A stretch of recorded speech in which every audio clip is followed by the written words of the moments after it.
मालिक, हम एक के बाद जानत आनी, हम राम से प्यार करेनी, जियब मरब तक राम के साथ। रउआ से यह अनुरोध करत आनी कि हमने के निकाह रउआ स्वीकार कर ली। निकाह तो इस शर्त पर स्वीकार हुई जब राम मुसलमान बनी, इस्लाम स्वीकार करी।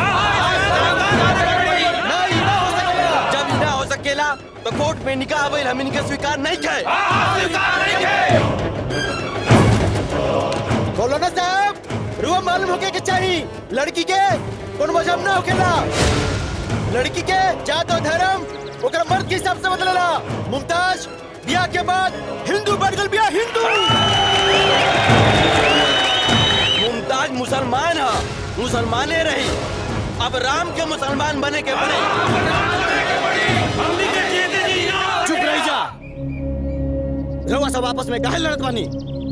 हम मुमताज खातिर, अपना मोहब्बत खातिर मुसलमान बने के तैयार बानी।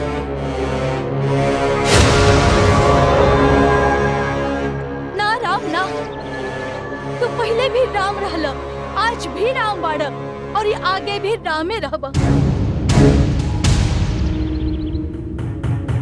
तू मुसलमान ना बनब, ना तो दुनिया के लोगन के मोहब्बत पर से विश्वास उठ जाए, राम से विश्वास उठ जाए।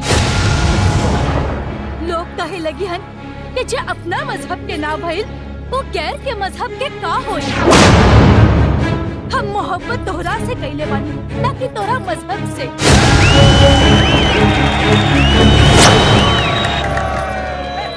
एक बात बतावा जा, आज समाज में तोनी लोगन की वजह से तोनी के माता पिता और परिवार का इज्जत दांव पर लाग गइल बा। तोरे प्यार के आगे उनकर प्यार की कौनो इज्जत नहीं खे। मतारी बाप के कर्ज तो मर के भी ना चुकावल जा सकेला। पंच परमेश्वर लेकिन अपना लेकन के खुशी खातिर मतारी बाप के भी नाराजगी छोड़ के आशीर्वाद देवे के चाहिए। लेकिन तोहनी लोग उनकर मान प्रतिष्ठा खातिर आपन जिद ना छोड़ सकेला। कहवा से छोड़ी हंजा पंच परमेश्वर, जवन महतारी 10 साल लइकन के पैंट पहरावे में लगा देले, ओकर पैंट ओकरे मेहरारू या गर्लफ्रेंड आके वो एक दिन में उतार दे।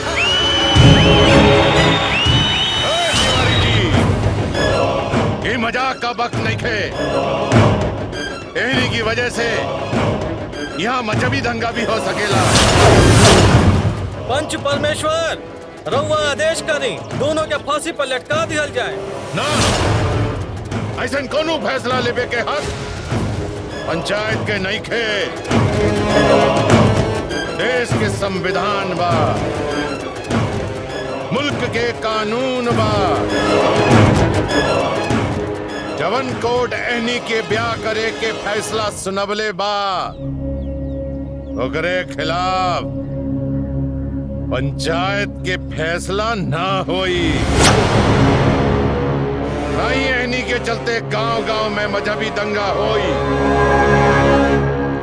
एनी के प्यार में एनी के महतारी बाप या फिर दोनों समाज के लोगन के कौनो दोष नहीं खे।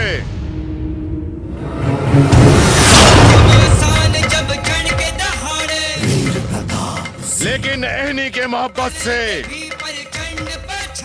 समाज में आपत्ति बा, ऐसे एहनी के सजा मिली और जरूर मिली। 2 साल खातिर दोनों के गांव से निष्कासित कइल जाता।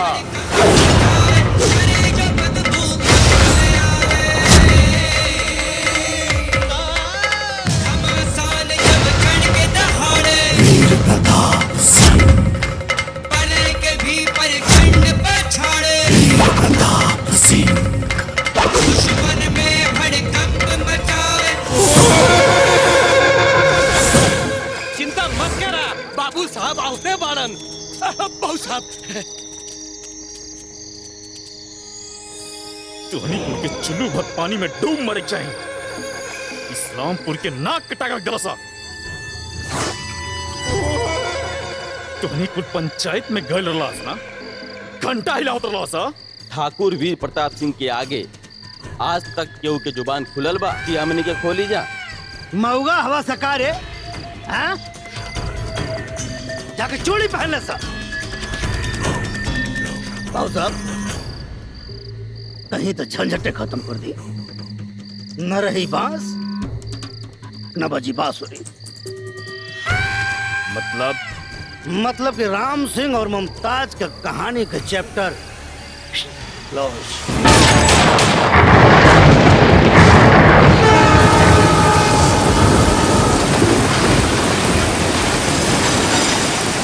यूपी से लेकर बिहार तक बाढ़ से लाखों लोगों का जनजीवन अस्त व्यस्त हो गया। लोगों के घरों में पानी भर गया, निकलने का कोई रास्ता नहीं, गलियां पानी से भरी पड़ी। कई शहरों में अब महामारी की चिंता पैदा हो गई। बाबा, गांव में प्रलय आवे के का कारण बा? दैवीय प्रकोप बा। कुछ समय पहले गांव में ऐसन घटना घटल रहे कि विधाता के विधान के खिलाफ रहे। प्रकृति के खिलाफ नाजायज काम कैला पर प्रलय अबे करी। बाबा, बचे के कौन उपाय? प्रलय जे बर पहले बा उहे निजात दी। गांव के गांव साफ हो जाए। कहा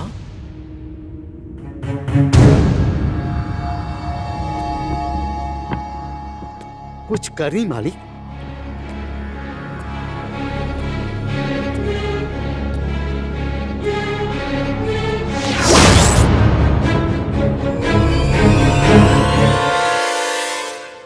मुझे समझ में नहीं आ रहा है कि आप लोग बाढ़ प्रभावित क्षेत्र में जाना क्यों नहीं चाह रहे हैं। वहां के लोगों की जान झोला छाप डॉक्टरों से नहीं बचाई जा सकती है। आप लोग जैसा डॉक्टर शहर में रहकर समाज सेवा के नाम पर अपनी अपनी जेब सेवा करेगा तो गांधी जी का सपना पूरा कैसे होगा? सर, ऐसी कोई बात नहीं है, हमारी भी कहीं ना कहीं कोई मजबूरी है। जी सर, डॉक्टर तिवारी ठीक कह रहे हैं। क्या मजबूरी है आप सबकी? सर, मुझे 3 महीने के लिए अफ्रीका जाना है। मुझे अपनी पत्नी के इलाज के लिए बेंगलोर जाना है। सर, मुझे सीएम साहब का नी रिप्लेसमेंट करना है। आप लोगों की मजबूरी यह है कि आप लोग गांव में जाकर इलाज करना नहीं चाहते। क्या बिहार में ऐसा कोई भी डॉक्टर नहीं है जो अपनी टीम के साथ वहां जाए? काहे नहीं खे सर? सॉरी सर, वो लेट हो गई। काहे कि हम प्लानिंग में लाग गई रहनी है। ई महामारी से कैसे निपटल जाई और इलाज कैसे कहल जाई। हाई ली सर। का नाम है तुम्हार? जी, नाम था वेद प्रकाश शास्त्री है। हमहू बिहार के बेटा हैं सर। वहाँ के लोग के बचावे खातिर हम अपना जान के भी बाजी लगा दे। गुड, बिहार के तोरा जैसन डॉक्टर पर नाज बा। जब जन के दहाड़े प्रताप सिंह पले के भी प्रचंड पछाड़े प्रताप सिंह दुश्मन में हड़कंप मचावे प्रताप सिंह। और माई तबीयत ठीक बना पहले से? सिस्टर, वक्त वक्त पर दवा दिया और माई के हर पल के रिपोर्ट हमरा के चाहिए। ओके? ओके सर। थैंक यू जी। कहीं हम हैं ठाकुर वीर प्रताप सिंह जी। आपके वजह से ये गांव में फिर से खुशहाली लौट आयल बा। यही से हम आपके आभार प्रकट करे आ गई निया। चलिए आई। वैसे भी ठाकुर साहब, हम जौन कुछ भी करत हैं ये तो हमार फर्ज है। पहला बार तो बिहार के माटी के कर चुकावे के मौका मिलल बा। और वैसे भी तो हम प्रण कैले हैं कि जियब तो यही माटी में और मरब तो यही माटी में। आपके जैसन डॉक्टर के देश के जरूरत बा, जे शहर छोड़कर गांव के तरफ रुख करे। हम तो राउर मुरीद हो गई बा। ठाकुर साहब, मुरीद तो ऊपर वाला के होके के चाहिए। जय बाबा ढोलनाथ, जय बाबा ढोलनाथ।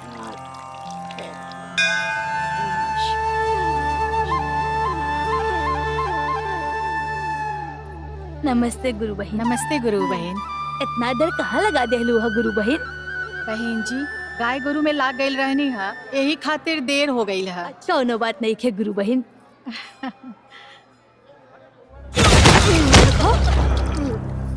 जैसन करनी वैसन भरनी। ए बहन ऐसे ना बोली, बेचारा पंडित जी गिर गई है। बड़ा ढीठ भबना, मन में पाप बाइकरा। बहन जी आदमी के नेचर और सिग्नेचर कबो न बदलेला। ये हमार बेटी कुसुम बोलेली। कुसुम पढ़ाई करे ताड़ी नु? हाँ बहन जी, अभी 12वीं में गई बिया, अभी फाइनल अच्छा,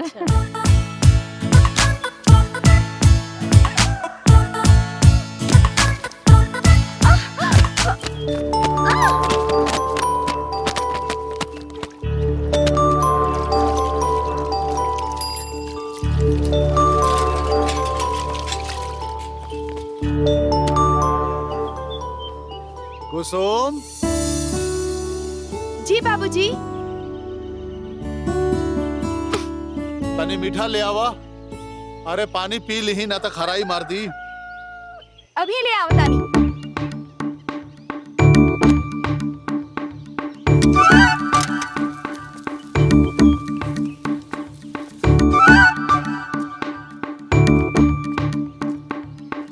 ये बाबूजी।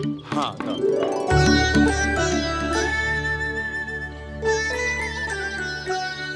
तोहर माई कहाँ बड़ी? माई माई तो पूजा करे खातिर मंदिर गए बाड़ी। अच्छा अच्छा।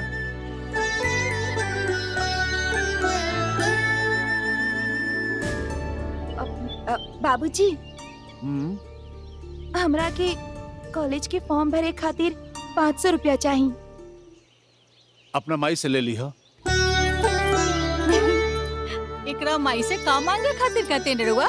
अरे 500 रुपया दे दी हो, बुचिया के फार्म भरे के बाद। अच्छा ठीक बा।